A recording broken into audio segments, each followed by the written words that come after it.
Hello and welcome to yet another Challenge Warlord Gold Strategy Guide. My name is Renstaud and today we will be covering the Everbloom.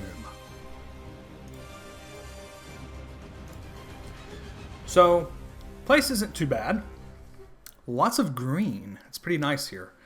So, what we want to do is as soon as we want to pull this pack down. Just get some initial aggro on them. Just no need to put DPS on them. Just give your tank a moment to get down here. Pull them with this pack. And pull them with the next pack. You want to get all of this shit grouped up together. AoE them down. Go to town. Just whatever you do. Do not pull the big walking tree that likes to path through here. Do not pull that son of a bitch. No need to. It's not required. If he activates, just go ahead and hit your reset button. He does so much damage, he'll probably just wipe you. So just, yeah. You'll have to pretty much hit your reset right there. The timer for this place is not too bad. I mean, it feels a little restrained. If you don't have strong AoE burst, it feels kind of restrained. But considering how quickly we're dispatching these groups, it's a pretty comfortable timer. It actually feels pretty right for a CM. The big thing here with these big trash pools is there will be a dot applied to your tank that needs to be cleansed, dispelled off, whatever. Of course, mount up and we'll go up over the hill right here as soon as that trash pack is dead. Just fall around the little mountains here, the tiny little mountains in this place, the little hills. We'll just pull all of this shit. We want to pull all of it. Go to town. So get as many of these grouped up as you can. You can opt to pull all three groups, including the Pat. But we felt that it was just better dealing with 2 of 3 at the same time. Because again, your naturalists, they do a lot of damage. Especially if they all decide to channel their hippie leaves onto one target. Right there, we got 2 of them going onto our healer. So be sure you cycle interrupts and stuns accordingly. There is quite a bit of damage that can come from this group. The big thing too is killing the menders and keeping their heals interrupted. If one heal gets off, it's quite a bit of healing that they do to themselves. So you don't want to have to essentially kill one mob twice. So let's not let that happen. So keep interrupts on them. Again, cycle your stuns and you'll be able to blow up this pack pretty fine. As soon as you have at least 1 or 2 down from the first big pull, you can go ahead and pull the next 3. Get them nuked. And what we're going to do as soon as this trash is dead, we will be positioning the boss quite a distance away. We don't want to pull him to the edge of the room that leads to the next zone. We actually tried that on one attempt, and just having someone walk out there just caused the fight to reset, thus forcing us to reset the instance. So don't do that. You can pull him up against the hill over here, which you're about to see. So here we go. Pretty much this area over here where I'm running to, this is where we want to pull the boss to. Now you want to save your cooldowns. You can pre-pot, you can do whatever you want. Save your cooldowns though for when he becomes petrified, because when he is petrified, he takes a shit ton more damage. Now the strat that we use here is all the little briar patches that he puts on people. We just drop them all behind the boss in a nice clump. So once he's petrified and the water orbs come out, they hit those and spawn adds as opposed to restoring energy to the boss. So now he's petrified. See all the little patches right behind him? So that way none of the orbs get to him to restore his energy. We keep him in his state a lot longer. You can choose to use Lust here. However, we did not. And there is a particular reason why we don't use Lust here. It's because after this boss, we're going straight to the mage bitch. That's right. We're going to her next. That's where we want to use Lust. Not for the boss, but for all those little mages for that trash that's really annoying. You'll spend more time on that trash alone in comparison to any boss time. So see, we're spawning the ads here. Just ignore the ads and just put everything you can onto the boss. We want to keep him petrified. Again, that's why we drop all the patches behind him.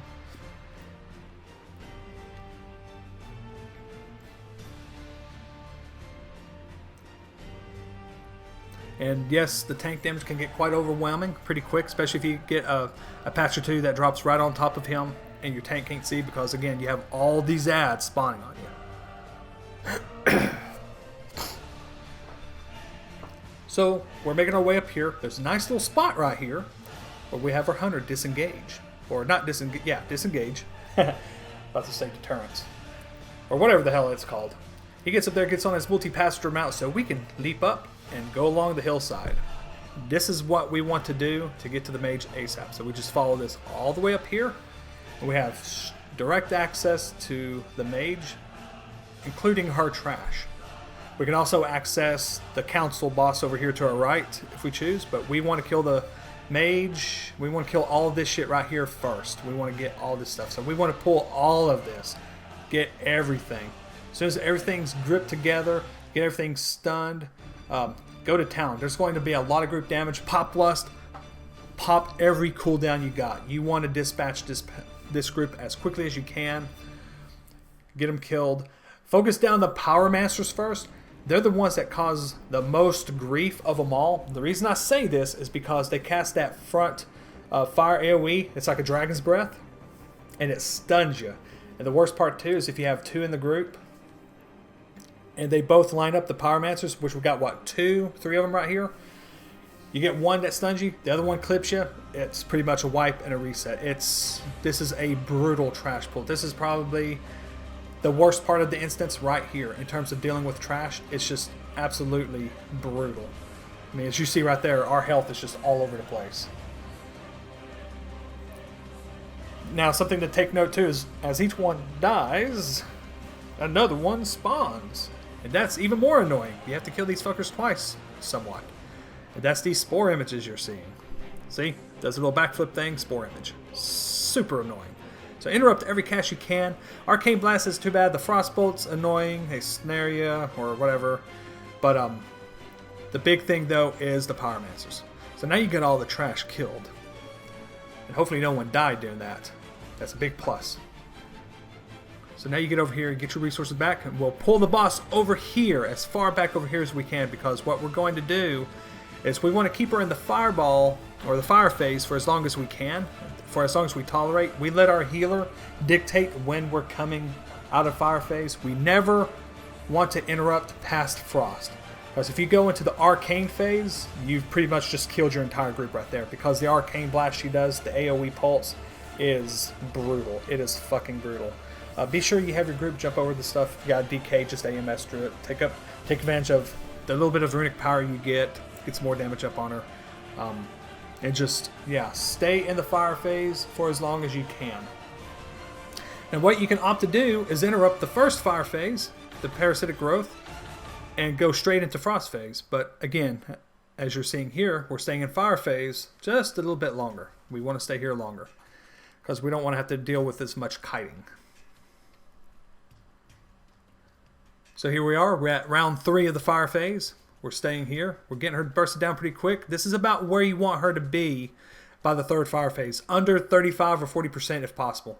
So now we're coming out of the fire phase. We're going to go ahead and activate the frost phase by interrupting the 4th cast. Or the cast that take you into the 4th round. And so we try to bait if possible. It's completely random though. I will note that. It's random where the AoE frost will be dropped. But we do try to bait it as far away as we can. And we just nuke her down and finish her off.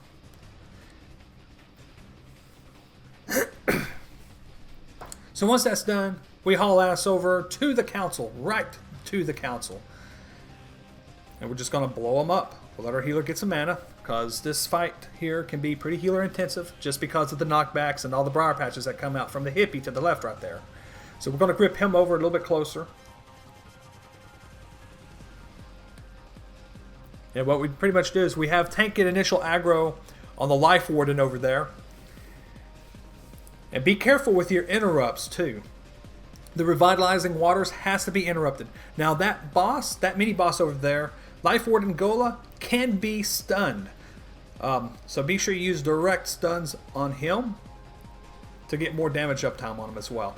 But be careful with what you interrupt, because they become immune to interrupts after a short while. If you interrupt the wrong thing, they'll get like a little 10-second debuff that prevents any more interrupts. So it's like right there, we opted to do a grip for that next cast. And the tanks go ahead and help assist bursting it down, because we fell just a little bit behind because I missed a briar patch interrupt myself. So we're just trying to make up for some time right there by having the tank go ahead and assist with damage on the boss. So once that Life Warden is dead, we want to kill Earthshaper Telu, whatever the hell we call you. And we'll just finish him off. Interrupt his Briar Patch. The Nature's Wrath is of no big deal. Just be careful of the Noxious Eruptions again, if you're within range of it. The Bramble Patch, not the Briar Patch, but Bramble Patch. That's what has to be interrupted by the tank if possible. There will be times where you can't get them all back to back, because sometimes he will spam cast them, and it's aggravating as shit. So your group needs to be prepared to drop that shit in secure areas, preferably on the outer edges of this little arena here. And once those 2 assistants are dead, we'll focus on this asshat here. You got to be careful of Duru. Again, his Noxious Eruption has a pretty hefty knockback, does a lot of damage. Another thing too is when he does his little cleave, he'll turn and target someone randomly. If he targets a melee, they just need to duck out and get away. But other than that, it's not too bad. The big thing with this fight, again, there's slash. So you just get out of slash, that's all. He stands still, that's about it. But it's just interrupting the proper spells. Revitalizing Waters, Bramble Patch. That's the big things. You don't want to let any heal get off. Now we'll head over here to Zerlak. Zyrtec, however the hell you want to call him.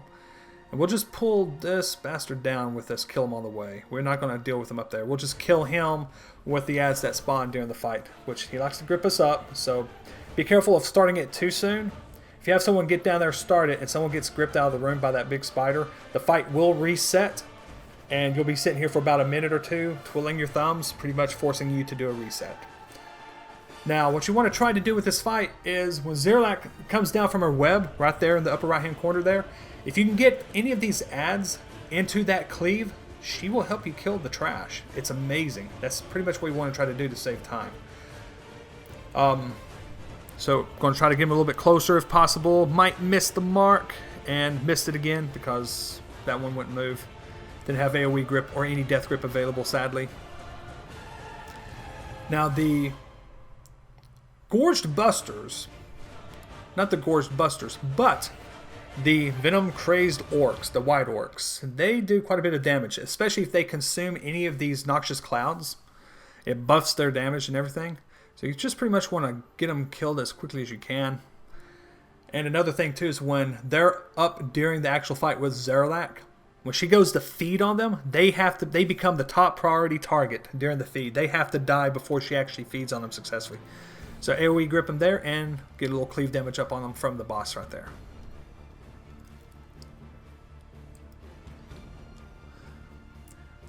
Now RNGesus has been nice to us with this fight. Sometimes we've only had to kill 2 or 3 rounds of the trash. Sometimes we've had to kill 5. And it's aggravating and just an inconvenience. But just be ready to deal with it and just kill everything as quickly as you can. So there we go. See, we've got the cleave out on the one. It practically one-shot one of those for us, which is a huge plus. Zerlak should be activating now. So here we go. Zerlak, how the hell you want to say it? Keep saying Zerlak. But anyway, pretty much interrupt anything she casts, he casts, it casts. And the Venom Crazed Pale Orcs, those need to die from cleave. But if she begins to feed on one, you need to blow it up ASAP. If you let her feed on one, it heals her for around 30 to 40% of her health. Its health. It's a lot to have to deal with.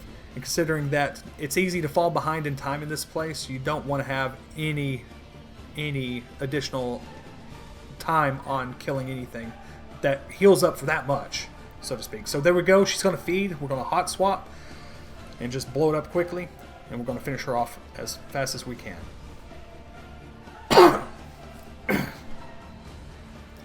So now we'll just start making our way over to the instance, or to the exit rather, without going all the way up, because again, we don't want the fight to reset. So we'll haul ass out here. We'll use speed boost to get up here to the top. We'll mount up, and we're going to have to kill 3 more mobs, sadly, and that's normal. But you'll have your kill count pretty much on the money. So we'll haul ass over here to Yalnu. And there's the Pat and the 2 other mages that's up here. We'll blow them up right here. We could have opted to pull all the other trash up here with these and get them down at the same time. We initially thought we was going to have our kill count and just was going to be able to skip this trash, which obviously we were wrong. So here we are getting our last 3 right now. And once these are dead, we'll be able to proceed to the final boss and get our next good. So again, you got the Pyromancer, interrupt the Pyromancers, interrupt everything you can. The other stuff isn't as bad. And there's our 30 count. We can just haul ass to the next zone while the images are up. The images don't count. It's just the primary ads when they drop. Now, Lust should be available right now. So we have our Time Warp is now available once again, which is perfect. That's what we want to have happen. So we pop Lust. We go to town. Army of the Dead. Everything. Whatever you do on this fight, be sure you do not get hit by his friggin' smash. Do not get clipped by it or anything.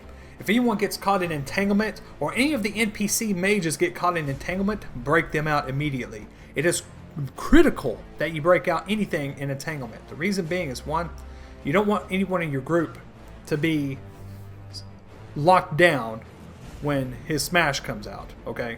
They'll one-shot him. Another thing, though, the mages will help you kill the trash that spawns during the fight. Now, during Genesis, be sure you step on as many of the flowers as you can. It is possible to get all of them, but if you're too tight on time, you could ignore them to a degree. Just be prepared for a lot of damage to come out. As you want to position the boss and the trash on top of these fire patches, they just drop so quick. Like I said, the NPCs will do all the work for us, or the majority of the work, should I say. And positioning the boss can be a pain in the ass just because he has such a large hitbox. You have to pretty much run 20 yards away from him before he even moves a foot. It's quite annoying. But the big thing again still is the ads going down from the NPC's attacks. So here we go, trying to get y'all on top of that fire patch, get a little more damage up on him. The fire patches occurring in the proper spots and clumped up is, of course, going to be RNG based. So hopefully RNG's is nice to you. He wasn't too kind to us this round, but nonetheless, we got lucky, was able to keep everyone out of entanglement pretty well. Got everyone broke out that we needed, and was able to get the boss down right here. Getting him executed right now. So that's pretty much it for the Everbloom Gold. It's not too bad of a place. Timer's pretty tight, so. But yeah. Thank you for watching. We will see you next time.